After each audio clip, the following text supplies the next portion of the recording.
성직 학생 여러분 반갑습니다. 가정 2학기 2차 시 수업 시작하겠는데요. 1차 시와 다르게 2차 시부터는 이제 자녀 돌보기에 들어가겠습니다. 제일 먼저 단계인 신생아 편을 시작하겠습니다.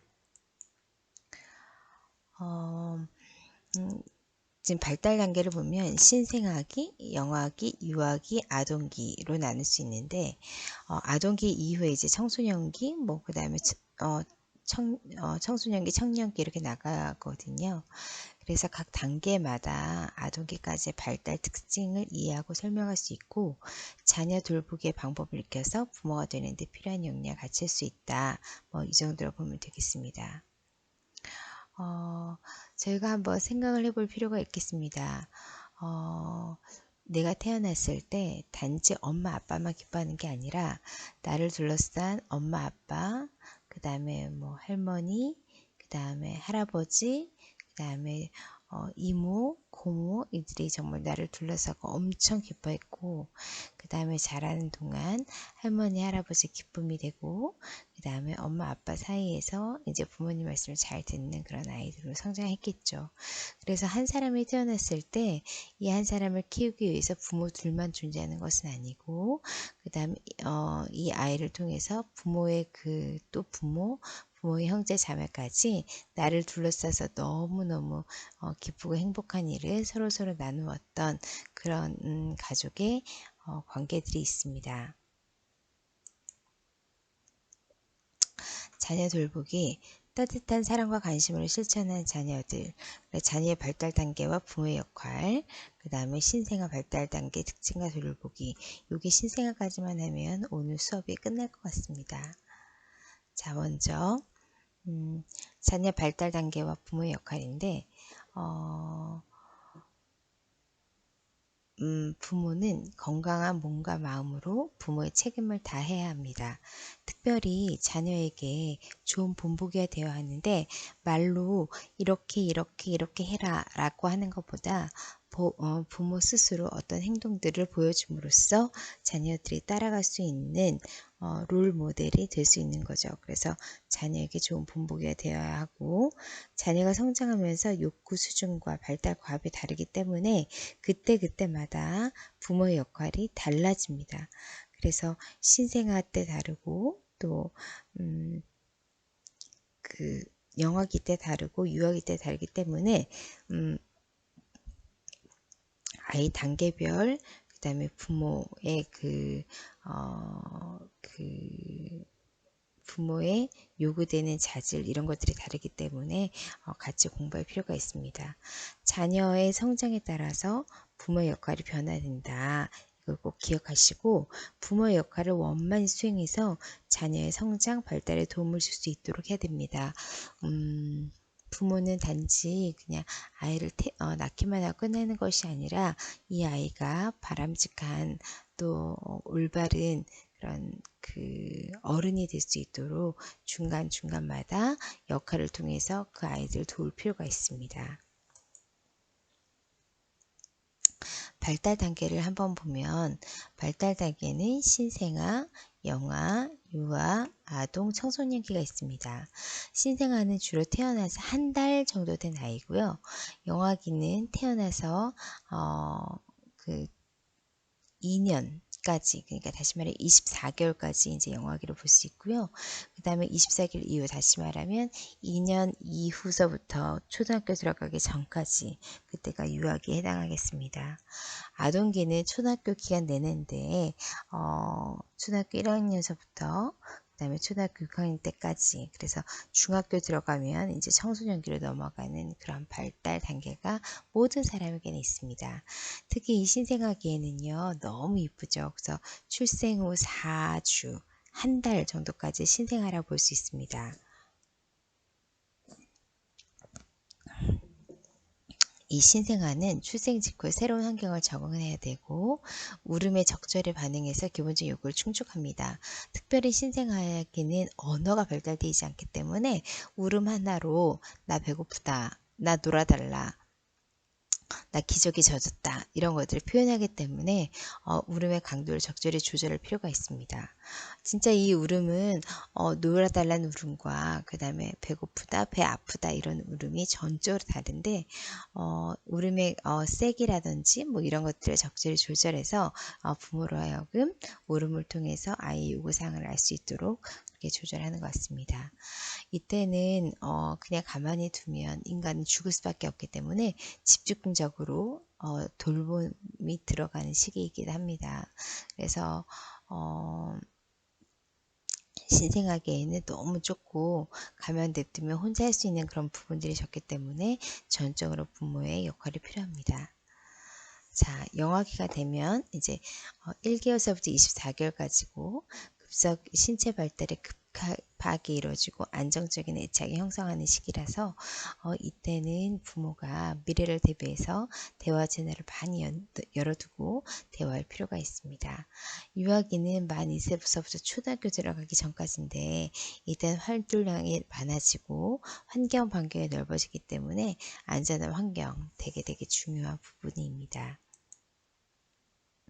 아동기는 초등학교를 다니는 아이들은 이제 아동기가 되는데 초등학교 다니면서 이제 다른 친구들과 어울리게 되고 그 다음에 나만의 세상이 아니라 다른 사람과 더불어 살아가는 사회임을 배우게 됩니다.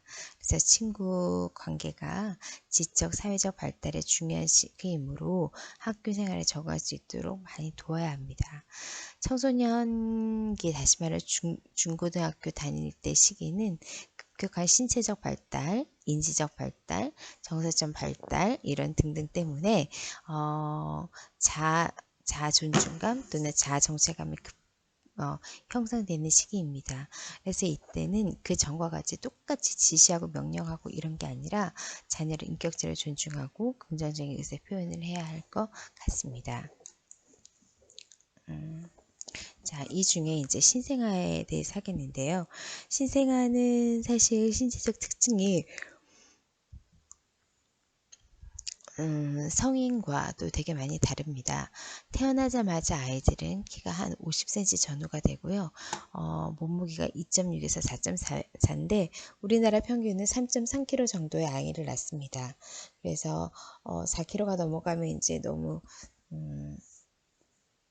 우량아가 돼서 엄마가 자연분만으로 낳기 어렵고 너무 작으면 이제 아이의 건강에 문제가 생기니까 보통 3.3kg 정도 아이가 자랄 수 있도록 부모님이 3.3kg 정도의 아이가 태어납니다. 머리는 전체 키의 4분의 1, 머리 둘레가 가슴 둘레보다 1cm 정도 큽니다. 머리 꼴에는 수구멍이 열려 있다고 하는데 좀 이따 그림으로 한번 보여주겠습니다. 배꼽은 생후 일주일경 탯줄이 배꼽에서 떨어지게 되고 피부는 붉은색이며 주름이 많고 솜털이 있습니다. 체온은 36.5에서 37.5인데 보통 36.5보다 37.23 정도 되는 조금 따뜻한 그런 상태가 됩니다. 그래서 아이들은 이제 체온이 높기 때문에 어른들에 비해서 땀띠도 나고 이런 등등등이 되는 거죠. 맥박은 1분에 130에서 140회 정도로 빠르고 불규칙하게 뛰는 것이 특징입니다. 자, 아이가 너무 귀엽죠? 자, 단계별 신생아의 그 신체 비율의 변화입니다. 뱃속에 있는 태아는 머리가 이렇게 반이 크는 2분의 1로 되는 2등신이다가 점점 5개월이 뱃속에 있는 태아 5개월 때는 이제 3등신이 되는 거죠. 그 다음에 신생아에 되면 4등신입니다. 머리 하나가 전체 4분의 1에 해당하기 때문에 4등신, 그 다음에 2세가 되면 이제 5등신, 점점 얼굴이 크게 작아지게 되죠. 그래서 25세가 되면 여러분과 같은 8등신의 비율이 됩니다. 그래서 얼굴을 크게 보면 얼굴이 이제 점점 작아지는 것을 알 수 있죠. 자, 아이들은 머리에 이제 구멍이 있는데요. 가운데 있는 이 부분을 이제 대천문, 뒤쪽에 이렇게 조그맣게 난 것을 이제 소천문이라고 합니다. 이 대천문은 그 소천문보다 늦게 다치기 때문에 보통 돌이 지난 다음에서도 이 부분이 보일 때가 있습니다. 그래서 가끔 아이들을 어, 아이가 태어나서 그 아이의 머리카락을 봤을 때 너무 힘없고 머리카락이 없구나, 그래서 싹 밀어버리는 부모님들이 계시는데, 그런 아이들을 보게 되면 숨 쉴 때마다 여기가 팔랑팔랑 움직이는 것을 볼 수 있습니다. 다시 말하면 머리에 난 이 구멍으로 통해서 아이들이 숨을 쉴 수 있다는 그런 얘기가 될 수 있겠죠. 이런 숨구멍은 전체 이렇게 머리뼈가 다치지 않았다는 것을 뜻하는데, 머리뼈가 완전히 다치지 않았기 때문에 뱃속에서 아이가 나올 때 그 머리가 좀 유연하게 구부러져서 이렇게 탄력적으로 약간 이렇게 좀 찌그러지면서 나올 수 있게 되고요. 나와서도 이 구멍을 통해서 이제 숨을 쉴 때 도움을 받을 수 있습니다. 그래서 앞쪽에 있는 걸 대천문, 뒤쪽에 있는 이런 부분을 소천문이라고 하고요. 이 부분은 급소에 해당하기 때문에 팔랑팔랑 움직인다고 해서 그 부분을 누르거나 때리거나 이러면 이제 큰 문제가 생기게 되는 거죠. 아까 대천문, 소천문 말했는데, 대천문은 이 정 앞에 있는 거라서 이게 한 18개월, 16개월 정도에 다치게 되고, 뒤에 있는 것들은 금방 다치게 됩니다.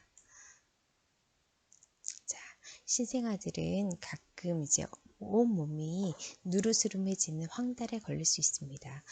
신생아 황달이란 신생아에게 혈중 빌리루빈의 증가로 황달이 나타나는데, 이 빌리루빈이라는 이런 색소를 분해할 수 있는 그런 능력이 많이 부족하기 때문입니다. 특히 생애 첫 준의 만삭의 한 60%, 미숙의 80%가 이제 신생아 황달에 걸리게 되는데요. 이 신생아 황달은 그냥 놔두면 그냥 자연스럽게 좋아집니다. 그러나 황달이 심해졌을 경우, 굉장히 심하다 그러면 의사의 처방이 필요하게 되는 거죠. 정상하고 이제 황달 걸린 아이를 보면 몸부터 색깔이 많이 다르죠. 그래서 신생아 황달은 정상아에 비해서 많이 누렇다는 거. 그래서 심한 경우에는 아이들을 이런 데다 놓고 밤에 이제 이런 이런 불빛을 쬐게 하는 거죠. 그래서 이때 이 불빛만 쬐게 하여도 아이들의 그 황달 수치는 많이 떨어져서 누리끼리한 살에서부터 이제 깨끗한 살로 유지가 되는 것입니다. 그래서 여기서 보면 이런 장치들이 있고요.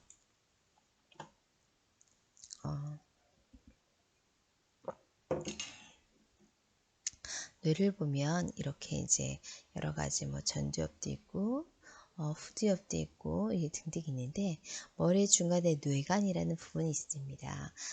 이렇게 이제 이런 뇌관이라는 부분에서 이제 저희 아이들의 그런 비의식적인 행동을 이제 좀 자극하는 것 같습니다. 특별히 반사 행동 같은 사람이 신경 쓰지 않아도 반사적으로 일어나는 그런 행동들은 뇌관에서 자율적으로 조절이 됩니다. 아기 발바닥 너무너무 귀엽죠. 근데 이 발바닥을 모두 다 아이들이 이러는 것이 아니라, 발바닥을 손으로 쭉 긁는다든지 손으로 오른쪽으로 이렇게 자극을 주면 이 발가락을 언제 그랬냐든 싹 모으면서 이런 모습을 보입니다. 이런 것들은 이제 반사작용으로, 이런 반사의 이름을 바빈스키 반사라고 합니다. 이거는 좀 어떻게 보면 되게 더러운데요. 하여간 아이들은 입에 뭐가 닿기 시작하면 그거를 쭉쭉쭉쭉 빠는 경향이 있습니다. 그래서 이 아이도 이제 이렇게 쭉쭉쭉 빨게 되는데, 이렇게 쭉쭉쭉 빨 수 있는 힘이 아주 강하기 때문에 아이들은 엄마 모유를 힘차게 빨아먹을 수 있는 거죠. 특히 인간 전 세계 중에서 이렇게 젖병을 빨 수 있는 능력, 다시 말하면 입 주에 자극되고 입에 들어온 것들을 아주 강하게 빨 수 있는 능력, 이런 것들이 이제 신생아 때 이제 생기고 점점 사라지게 됩니다. 자, 이건 뭐냐면 이제 계단 오르기인데요. 사실 아이들이 태어나자마자 계단을 오를 수가 없습니다. 가장 빠른 아이 정도가 한 10개월 정도 되는데 어쨌거나 계단을 걷는다는 것은 아이들한테 상상조차도 할 수 없습니다. 그러나 막 태어난 아이, 다시 말하면 걷는 것뿐 아니라 이렇게 계단 오르는 것뿐 아니라 걷는 것 자체가 안 되는 아주 인제 태어난 신생아들의 경우 이제 계단을 오르게 되거나 이렇게 스테어퍼를 오르게 되면 아이들은 자동적으로 발을 올려서 오른발과 왼발을 교차로 움직이는 그런 활동을 하려고 노력합니다. 다시 말하면 사람에게 이렇게 걷기 반사가 있다는 건 그 걷는 거에 대해서 생판 모르는 것이 아니라 걷는 거에 대한 어느 정도의 그 프로그램이 다 되어서 머릿속에 들어있다는 얘기죠. 그래서 이렇게 딱딱한 바닥에 닿으면 발을 점점 어, 좌우 발을 점점 이렇게 움직여서 한 번에 하나씩, 그 다음에 또 한 번에 한 다리가 올라가면 나머지 다리가 지탱해주고 그 다음에 올라갈 준비를 하는 이런 계단 오르기의 그런 반사 작용이 있습니다. 그래서 이거를 걷기 반사라고 합니다. 지금부터 한번 보십시다. 아이들을 이렇게 앉혔다가 머리를 확 뒤로 제치면 아이가 깜짝 놀라서 울기 전에 이 팔을 버둥거리면서 위로 쫙 뻗는 그런 행동들을 보입니다. 머리를 가만히 있다가 뒤로 확 넘어뜨리면 아이가 놀라서 손발을 쫙 벌리면서 뭔가를 부여잡으려는, 앞으로 있는 것을 뭔가를 딱 집으려는 이런 행동을 보이는데, 이런 거를 모로 반사라고 합니다. 아까 보였던 그림이고, 그 다음 이거는 이제 아이들마다 수영에 대한 그 반사 작용이 있습니다.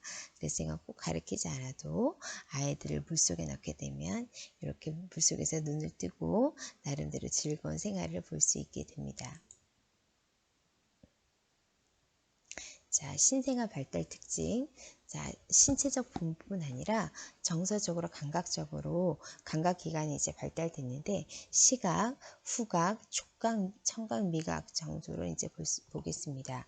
시각, 시력에 의해서 초점을 맞추는 선명하게 볼 수 없지만 눈동자를 움직이고, 이거는 시각은 제일 먼저 발달할 수 있는 능력입니다. 후각, 엄마의 젖냄새와 강한 냄새 반응을 알 수 있어서 특히 아이들은 자기 엄마의 젖냄새와 자기 엄마가 아닌 다른 여성의 젖냄새를 아주 기가 막히게 구별하고 있습니다. 그래서 부모님의 그 젖냄새를 되게 좋아하고 또 맡게 됩니다. 그 다음 촉각, 온도에 대한 피부 감각이 잘 발달해서 차가운 것, 뜨거운 것에 대해서 예민하게 구분합니다. 청각, 여러 가지 소리를 구분하고 소리 나는 쪽으로 고개를 돌리게 돼서 하여간 청각도 여러 가지 소리를 구분할 수 있는 능력이 있습니다. 미각, 원래 신생아들은 단맛, 쓴맛, 짠맛, 신맛에 대한 감각이 잘 발달되어 있는데, 코로나 사건 이후로 이런 이제 단맛과 쓴맛의 좌우하는 여러 가지 뇌 단계에서 좀 해결이 좀 어려운 것 같습니다. 그래서 어쨌거나 미각에서 단맛, 쓴맛, 짠맛, 신맛에 대한 감각이 잘 되어 있습니다.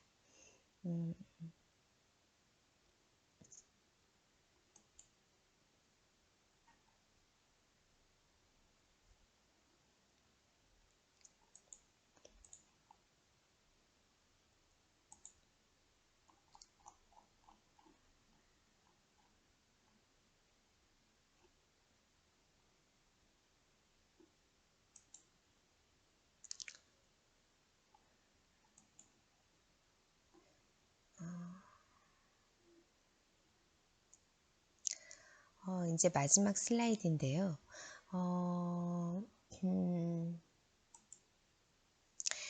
신생아의 그 발달의 생리적인 특징을 보겠습니다. 제일 먼저 이게 좀 잘못되는 태반이 아니라 태변을 배설하는 겁니다. 생후 1, 2일 경쯤에 되면 압록생이 끈적끈적한 태변을 보게 되는데 이거는 아이들이 이제 먹었던 것을 똥을 싸야 되는데 못 싼다 그게 아니라 뱃속에 있을 때는 아이의 모든 노폐물은 부모로 태출을 통해서 엄마에게 가서 엄마가 대신 이제 노폐물 처리를 하게 됩니다. 그러나 뱃속에 있는 동안 먹는 것을 대비해서 양수를 꿀꺽꿀꺽 또는 양수를 입에 머금어다 입에 머금어다 퇴하는 과정들이 있는데 그때 잘못 들어간 이런 양수가 뱃속에 있다가 그것이 몸 밖으로 나가게 되는데 이 몸 밖으로 나갈 때 굉장히 좀 끈적거리고 그 다음에 이제 압록새 다시 말하면 칠판색 정도 되는 그런 이제 똥을 보게 됩니다. 아까도 말했지만 신생아는 황달에 생기긴 하는데 황달이 생기는 원인은 간 기능의 미숙입니다. 간 기능이 미숙해서 눈동자와 피부가 노란색으로 띠는 증상이 있고 태어나서 2, 3일 경이면 나타나서 일주일 뒤쯤에 사라집니다. 그러나 엄마가 딱 보기에도 황달 정도가 굉장히 심하고 2, 3일 뒤에도 사라질 기미가 보이지 않게 되면 이제 병원에 입원해서 아까 그런 그 광선 같은 걸 쬐이면서 이제 황달 수치를 없애게 되는 거죠. 그 다음에 아이들은 태어나서 갑자기 좀 체중이 줄게 되는데 그렇다고 해서 몇십 킬로씩 쭉쭉 빠지는 것이 아니라 한 2% 정도 체중이 감소가 되는데 이거는 태변을 배설하거나 피부에서 수분이 증발하는 등 이렇게 그 태변이나 수분 증발로 인해서 체중이 이제 감소되게 됩니다. 자, 여기까지 해서 저희가 이제 오늘 배워야 할 신생아의 그 특징에 대해서 배웠습니다. 다시 한번 슬라이드를 보고 정리를 하시고 그 다음에 그 다음 시간에는 신생아 다음 단계인 영아기 신생아는 한 달이라서 되게 짧은 변화라고 보면 영아기는 2년 다시 말하면 24개월까지 영아기이기 때문에 이때 영아의 발달 단계에 대해서 자세히 하겠습니다. 여러분 완강해 주셔서 감사합니다. 다음 주에 봐요.